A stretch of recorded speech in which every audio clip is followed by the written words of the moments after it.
한 5천억 규모로 조성될 위기 대응 펀드가 있고요. 공사가 좀 지원을 하겠다. 불황 시기에도 선박을 확보해서 큰 수익을 낼 수 있는 이런 구조를 만드는데 지원 역할을 하겠다. 부산발 컨테이너 운임 지수 각종 거래에 반영할 수 있는 기준으로나 또는 파악을 하시는데 좀 수월해지지 않을까. 위기 대비 넘버원 현안전판. 오늘 한국해양진흥공사 일잘러 비주얼 담당 새 부장님들과 함께하고 있습니다. 저희가 해운 산업 경쟁력 강화 방안 정부와 해양진흥공사가 발표를 했는데요. 관련된 정책을 하는 그 배경이 뭐가 있을까요? 네, 아시다시피 우리나라는 수출 주도형 경제 구조를 가지고 있습니다. 그래서 이제 오일, 그다음에 철광석, 석탄, 곡물 같은 원재료를 수입해 가지고 완제품이나 중간 제품을 이제 만들어 가지고 해외로 수출하는 구조로 우리나라가 이제 먹고 살고 있는데요. 그 중에서 수출 화물의 운송을 위해서 99.7%가 우리 선박을 이용한 해상 운송이 담당을 하고 있습니다. 그래서 수출 주도형 경제 국가에 수출을 담당하는 해상 운송이 없다면은 이 경제에서는 유지가 안 될 정도가 되니까 상당히 중요하다고 말씀드렸습니다. 한 번 더 말씀을 해 볼까요? 저희가 이제 컨테이너가 있고 탱커, 그러니까 액체 화물을 운송하는 선박이 있고 또 산화물, 벌크 화물, 그러니까 이제 규격화되어 있지 않은 화물을 운송하는 이제 선박들이 있는데, 잘 보면 이제 컨테이너 같은 경우에는 우리 생활과 관련된 용품들이 많이 있고, 이 탱커 같은 경우는 보면 우리 에너지지 않습니까? 벌크 같은 경우에는 사료, 우리 먹거리들이 같이 있는 거로 이해할 수 있지 않을까요? 네, 그러니까 벌크에는 이제 우리 먹거리를 위한 사료라든가 곡물도 있겠지만은 그다음에 화력 발전을 위한 석탄, 그다음에 철광석, 포스코라든가 이런 데서 철광석을 갖다가 재련해 가지고 해외로 철 제품들을 다 수출을 하지 않습니까? 우리 산업 그리고 우리 생활과 밀접하게 관련돼 있는 산업이라는 거네요. 그렇습니다. 그런데 이제 이렇게 생각할 수 있습니다. 저희가 개방 경제 그리고 수출 이 교역을 기반으로 한 경제이기 때문에 외국적 선사, 다른 나라 선사들이 와서 서비스해 주면 되는 거 아니냐. 우리 선사에 대한 경영 안정 지원책 이런 것들이 왜 필요할까? 그 부분에 한번 좀 말씀해 주실 수 있을까요? 아주 좋은 예가 사실은 좀 있었는데요. 지금 팬데믹 위기 동안에 상당히 해운 쪽이 호황이었다고 하지 않습니까? 미국 쪽에 엄청난 수요가 발생을 했고 그 수요의 대부분을 중국 쪽 공장에서 운송을 통해 가지고 미국의 수요처로 이제 수출이 됐던 거거든요. 해상 물동량의 대부분이 중국에서 미국으로 가는 거였고, 그러다 보니까 대부분의 선사들이 중국에서 미국 가는데 대형 선박들이라든가 주력 선대들을 다 투입을 했습니다. 그러면 우리나라 부산항은 패싱을 했다는 그런 의미인가요? 그렇습니다. 그래서 일부 유럽계 대형 선사들은 부산항을 갈 필요가 없이 중국에서 좋은 운임을 가지고 미국으로 바로 운송을 하니까 국내 수출 화주들은 배가 없어서 수출을 하는데 상당히 애로를 겪었던 게 있습니다. 만일에 HMM과 같은 국내 선사, SM 상선도 있지만 그런 국내 선사들이 없었다면 원양 운송에 있어가지고 상당한 곤란을 겪었을 것으로 저희가 파악하고 운송 있습니다. 자체도 문제가 생기고 그렇습니다. 혹시 가격에도 문제가 있을 수 있나요? 그렇습니다. 지금 해상 운임 같은 경우도 팬데믹 시기에 중국에서 미국으로 가는 운임이 한국에서 미국으로 가는 운임보다도 오히려 비쌌던 부분이 있습니다. 그렇기 때문에 선사들은 중국, 미국에다가 직접 투입을 하고 한국은 패싱하고 국내 수출입 업자들이 선박을 확보하지 못해가지고 상당히 애를 태웠던 부분이 있었습니다.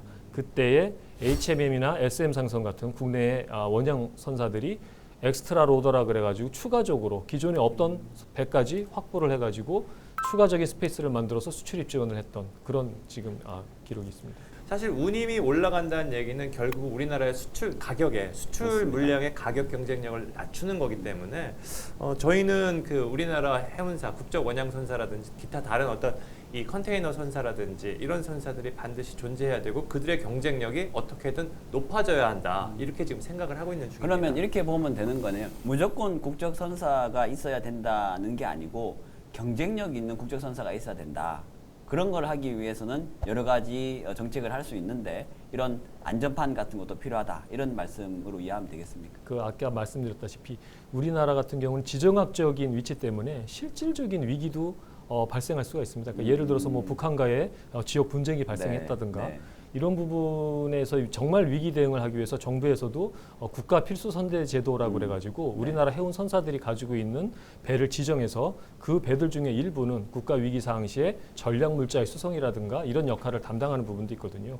이런 역할을 위해서도 건전하고 튼튼한 해운 선사들이 없다라고 하면 정말 국가 위기 시에 우리가 활용할 수 있는 운송 자원이 없다 이런 우려도 있습니다. 아, 그러면 전쟁이 일어났을 때 우리가 실제로 필요한 네, 어떤 물자를 확보하는데 누가 운송을 하겠느냐? 그렇습니다. 아, 그런 의미에서 국제선사 필요하다. 네, 이런- 그렇습니다. 아, 네. 그래서 튼튼한 국제선사가 필요하다, 안전적이고 그런 부분이 있습니다. 저의 눈길을 좀 끄는 게 있습니다.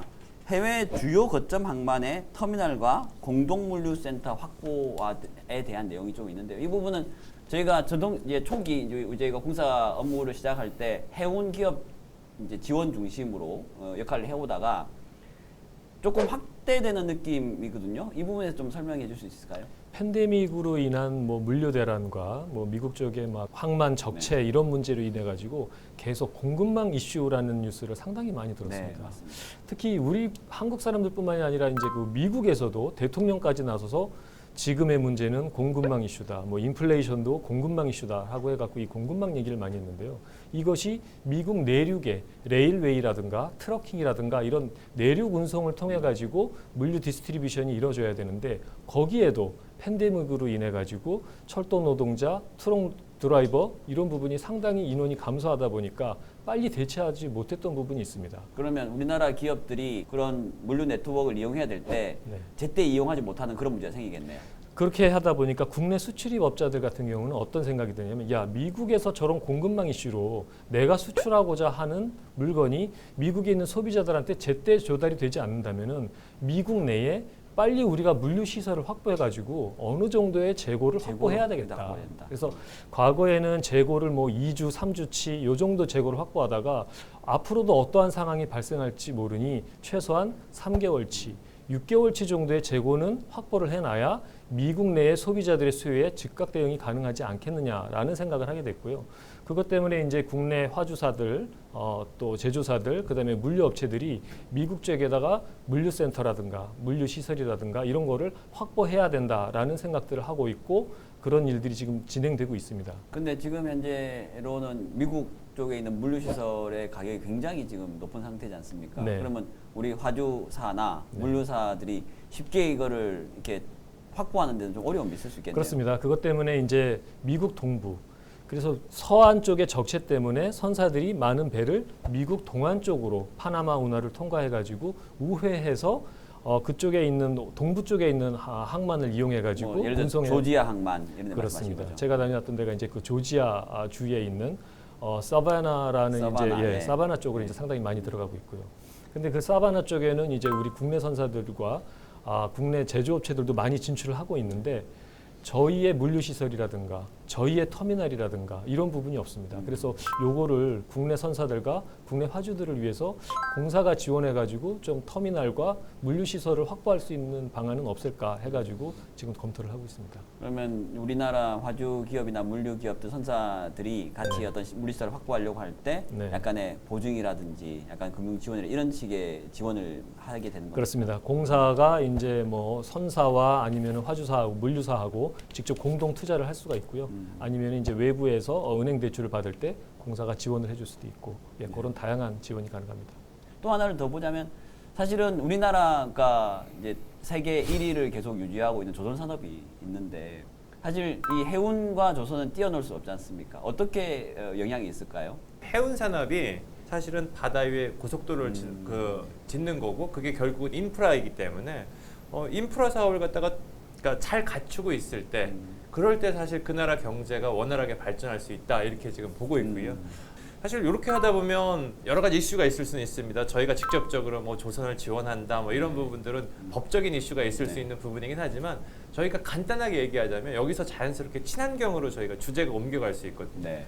앞으로 이제 친환경에 관련된 규제가 강화되면서 이 친환경 규제에 대응할 수 있는 선박들은 만들어져야 되는데 어쨌든 그런 선박들을 만드는 기술에 있어서 국내 조선 3사가 그래도 글로벌 넘버원 기술력을 가지고 있다라는 측면에서 본다면 우리나라 해운사들이 그 글로벌 경쟁력을 갖고 있는 조선사를 활용해 가지고서는 친환경 규제에 대응하는 선박을 지어 나간다. 이렇게 본다면 조선과 해운이 왜 상생해야 되는지 또 어떻게 상생하는지 이 부분에 대해서 저희가 좀 알 수 있지 않을까 이렇게 보여집니다. 오늘 문 부장님의 역할은 끼어들기와 대본 흔들기. 아, 그렇군요.